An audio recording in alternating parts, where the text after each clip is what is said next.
Ito, naligaw kami dito sa isla na to. Yan, sumakay kami ng eroplano.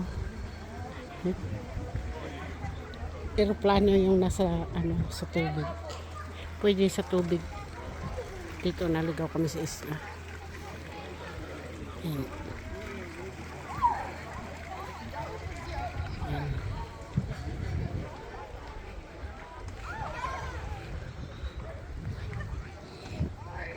Yan ang mga yati-yati, mga boat.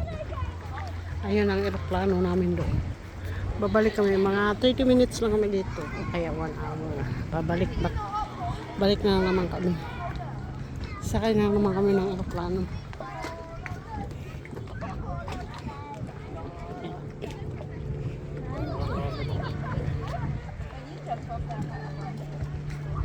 Ayun yung eroplano doon. Sakay namin.